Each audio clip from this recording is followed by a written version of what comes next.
So last year at this time, a group of concerned parents came forward in a local school district waiving books that they had their children check out from the school library. This parenthetical, the same students who never once visited the library or ever checked out a single book. Close parentheses. They made their children do this for the sole purpose of showing up at a school board meeting demanding to read the excerpts of the material aloud. They were organized, they were passionate, and they followed a script.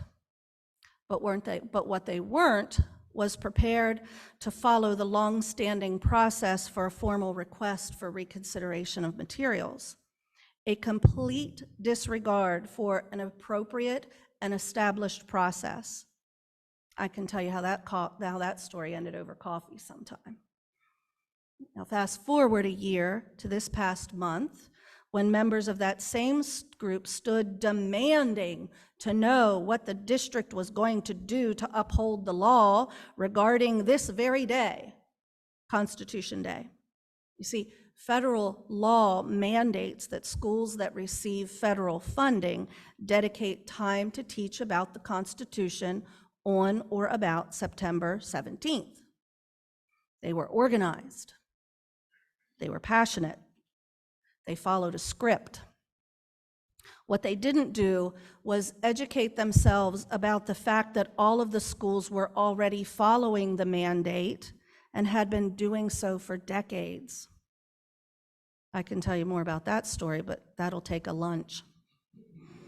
Now, the irony of this has not been lost on me. This group of individuals, this very loud minority, is so concerned that their children are educated about the freedoms guaranteed to them as citizens stated in the United States Constitution, including the right to read, while attempting to deny those same rights to the student body. Now, for the bulk of today's sermon, if we'll call it that, I'd like to share an editorial by children's author Jeff Engelberger, who recently authored the following in the Hornbook magazine, which is a long-respected professional journal for librarians. He writes, "How many times recently have you had this conversation regarding a diverse book? Now they're banning blank? Blank? That's such a wonderful book. How could anyone ban that? It makes no sense." But that's not true. It does make sense. And we have to admit it and understand that if we have any chance of fighting it. Simply put, it makes sense to ban diverse books if the goal is avoiding a diverse reality. And yes, that is their goal. And that's the reason they target diverse books. Who are they? Well, we all know. It doesn't seem like that long ago they were sort of a shadowy, anonymous ghost of America's puritanical past, often hiding under a white sheet. But now the anonymity is gone, replaced by a twisted kind of celebrity. People scrambling to outshout one another, and some of them doing so all the way to the governor's office. "I won't give them free publicity by naming them here," he writes, "but you know where to find them. In fact, you can't avoid them. But I, Shannon Resh, however, will not hesitate to name one of the biggest in this area, and that's a group that calls themselves Moms for Liberty, an anti-government, anti-student inclusion hate group as defined by the Southern Poverty Law Center. The record of the organization speaks for itself. In the name of advancing parental rights, Moms for Liberty has waged war on public education, promoting book banning in school libraries and rejecting race-related curriculum and the actual teaching of history. They claim to have membership numbering over 100,000 and have 250 chapters around the United States. There is one right here in Adams County and every surrounding county in the area, including Carroll County, which Sally alluded to earlier. But I digress. Off my soapbox. Engelberger continues, "They shriek about protecting children. while banning books that celebrate children, because when they say children, they only mean their children, and only as they see them. You may think of people of different races, religions, body types, gender expressions, sexual orientations, and abilities as being beautiful, but they do not. They want to turn away and they want to cover their kids' eyes. So, in fact, it's perfectly logical for them to ban a beautiful book because to them it is ugly. And the more beautiful it is to you, the uglier and more need of banning it is to them. Maybe you've had a conversation like this, banning blank, but that book can help kids who really need it. Again, that makes perfect sense. They don't want these kids to get help. They literally want these kids to give up. Or like this, how are kids supposed to find out about blank history without these books? Exactly.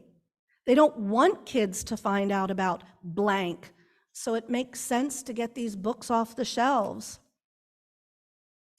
And they themselves don't want to find out either, which is why it's safest just to download a list of dangerous books and ban them in bulk. 56 was the attempt last week. Or better, only allow a white list of approved books. That way no one will ever need to see the titles of the so-called ugly ones. And what makes these beautiful books so ugly to them? It's the windows.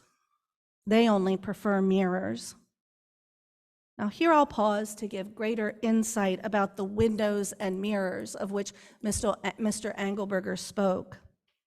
Dr. Rudine Sims Bishop, professor emerita at Ohio State University, has been referred to as the mother of multicultural education and has won awards for her sociologically groundbreaking American children's literature research.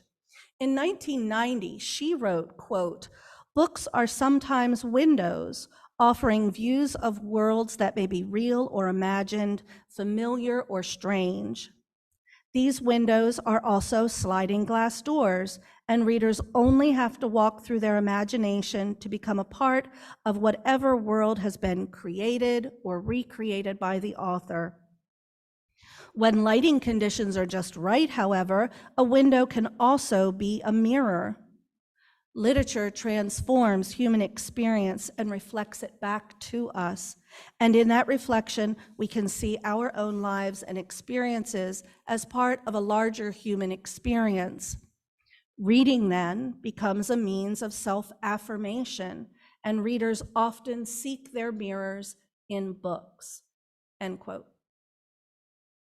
Now back to Engelberger, who continued, "The terms that Dr. Rudine Sims Bishop so famously and brilliantly gave us for diverse books also make it clear why these books are considered dangerous by book banners.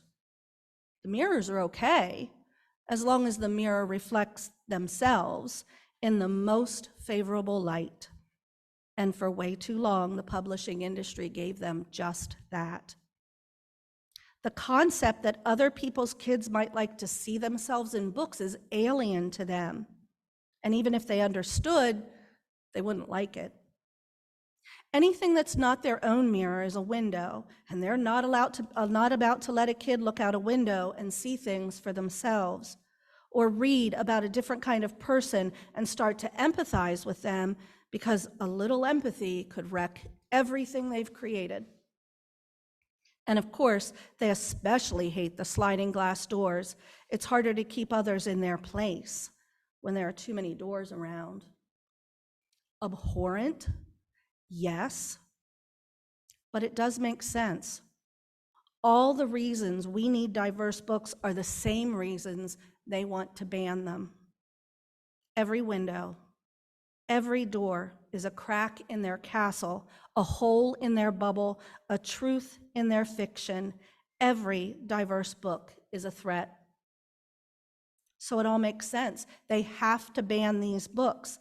They know it, and we have to know it too. And we have to fight to keep those books on the shelves and to keep those books in kids' hands. Author Jason Reynolds, who served as the National Ambassador for Young People's Literature from 2020 to 2022, said, quote, "If you want to know where we are as a country, if you want to know what conversations are bubbling or what disputes are, where we're at odds, just look at the banned books list." And he is absolutely right. According to PEN America, the American Library Association, and several other organizations that track data for book challenges, the books that are currently rising to the top of the banned books lists all may have protagonists of color, LGBTQ characters and topics, sexual health-related content, address race or racism, and describe historical topics. Judy Blume, a frequently banned author and an idol of mine from childhood through adulthood, wrote in a collection of stories written by censored authors, quote, "What I worry about most is the loss to young people. If no one speaks out for them, if they don't speak for themselves, all they'll get for required reading will be the most bland books available. And instead of finding the information they need at the library, instead of finding the novels that illuminate life, they will only find those materials to which no one could possibly object," end quote. If no one speaks for them, if they don't speak for themselves. Those words take me to a framed poem that I keep in my library office. Words attributed to a complicated figure in history known as Pastor Martin Niemöller, because he was initially an anti-Semitic Nazi supporter, but his views changed when he was imprisoned in a concentration camp for speaking out against Nazi control of churches. I know that because I was allowed to read it in a book about real history. You may know his words. First, they came for the communists, and I did not speak out because I was not a communist. Then they came for the socialists, and I did not speak out because I was not a socialist. And then they came for the trade unionists, and I did not speak out because I was not a trade unionist. And then they came for the Jews, and I did not speak out because I was not a Jew. And then they came for me, and there was no one left to speak for me. The freedom to read is essential to our democracy, and it is continually under attack. Private groups and public authorities in various parts of the country are working to remove or limit access to reading materials, to censor content in schools, to label controversial views, to distribute lists of objectionable books or authors, and to purge libraries. These actions rise from a view that our national tradition of free expression is no longer valid, that censorship and suppression are needed to counter threats to safety or national security, as well as to avoid the corruption of morals. Now, as always in our history, reading is among one of our greatest freedoms. The United States Constitution guarantees it. The democratic process will always experience the give and take, wherein the political or the moral concepts of an individual or group will occasionally collide with those of another individual or group, but no group has the right to take the law into its own hands and to impose its own concept of politics or morality upon other members in a democratic society. What people read is deeply important. Ideas can be dangerous, but the suppression of ideas is fatal to a democratic society. And so, on this Constitution Day, I invite you to join me as I give thanks for the explicit protections of the life and liberty listed in the highest law of this land, and I have the deep, deep gratitude for the reading that supplies the happiness.